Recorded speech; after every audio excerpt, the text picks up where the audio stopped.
Bonjour, Claire de Vlemings. Aujourd'hui, je vous retrouve pour continuer à parler de la colère chez les personnes Asperger et chez les personnes autistes. Et quand on parle de colère chez les autistes, on va différencier deux types de colère tout à fait différents, tout à fait opposés dans la manière de les gérer. Le premier type de colère, c'est la crise de colère telle qu'on la connaît chez tout le monde, à savoir une crise que l'on va piquer volontairement en vue d'obtenir quelque chose. Le deuxième type de colère que l'on va rencontrer chez les autistes, c'est ce qu'on appelle en anglais les meltdowns ou les réactions catastrophiques. Et un meltdown, c'est plus qu'un simple pétage de câble. Meltdown, en français, ça veut dire fusion. Donc c'est vraiment tout l'aspect cognitif de la personne qui entre en fusion et qui tombe par terre. Et ces meltdowns, ils sont complètement involontaires.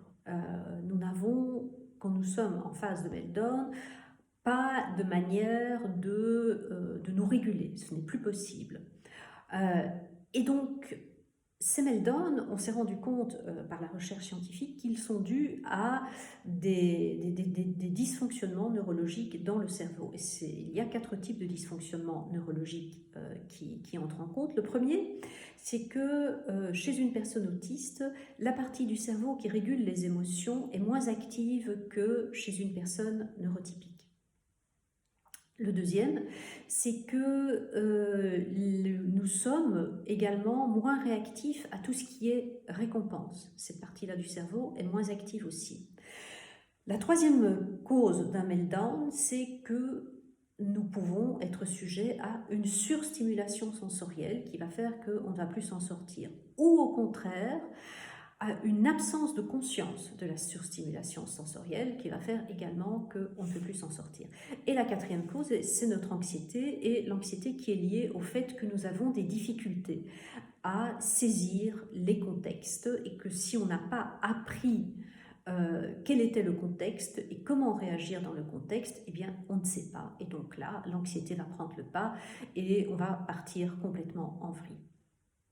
Un meltdown se caractérise en 3 phases. La première phase, c'est la phase dite de grondement. Et bon, là, chez les personnes qui sont Asperger, qui ont un bon niveau intellectuel, mais cette phase peut être relativement subtile et passer inaperçue. La deuxième phase, c'est la phase de rage. C'est quand le rage éclate.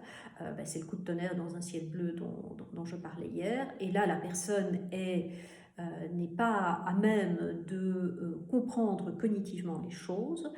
Et la troisième phase, c'est la phase d'apaisement.